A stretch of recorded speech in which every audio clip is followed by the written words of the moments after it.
बिस्मिल्लाहिर्रहमानिर्रहीम। अस्सलाम वालेकुम फ्रेंड्स। आज हम बनाएंगे लड्डू पेठी, जिसके लिए पहले हम इमली की चटनी रेडी करेंगे। 2 टेबलस्पून इमली है और 2 टेबलस्पून ही आलू बुखारा है। इसको हमने आधे घंटे के लिए भिगोया। अब इसको 5 मिनट के लिए पका लेते हैं 1 गिलास पानी में। फिर इसकी गुठलियां निकाल देंगे।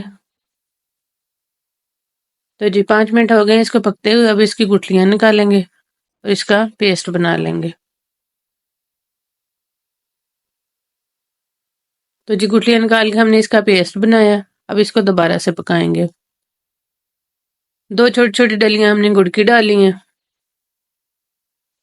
नमक, जीरा, सुरख मिर्च पाउडर, काली मिर्च पाउडर, हाफ टी स्पून सारी चीजें डाल दी हमने। 5 मिनट के लिए इसको पका लिया था। कॉर्नफ्लोर 1 टेबलस्पून मिक्स करके पानी में वो भी डाल दिया।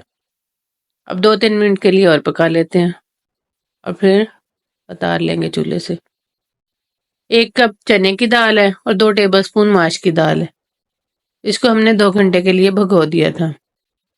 अब इसको भी जग में डालेंगे और इसका पेस्ट बनाएंगे।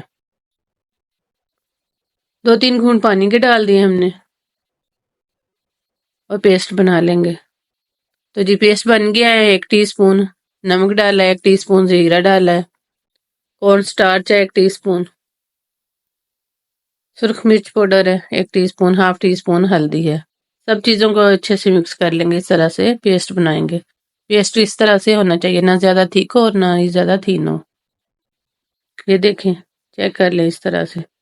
ऑयल को गर्म होने के लिए रखा था, ऑयल गर्म हो गया। अब इस तरह से हम इसके पकौड़े से बना लेंगे। इसको मैंने थोड़ा सा फ्लैट किया है, लड्डू की शेप नहीं रखी, इसको टिक्की की शेप दी है। आप इसको गलाई में भी बना सकते हो, लड्डू की शेप की तरह के। हमने इसको थोड़ा सा फ्लैट कर दिया था। 1-1 टेबलस्पून इस तरह से भर के डालते जाएंगे और ये इस तरह की शेप के बन जाएंगे। ये देखें, सारे हमने तैयार कर लिए हैं। इमली की चटनी है और साथ में मूली कद्दूकश की हुई है।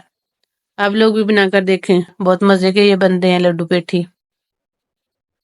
बहुत ही खस्ता है,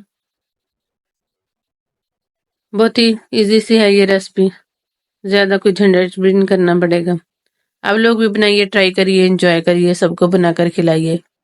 नए आने वाले चैनल को सब्सक्राइब भी कर दिया करें, बेल आइकन को भी प्रेस कर दिया करें। अल्लाह हाफिज़।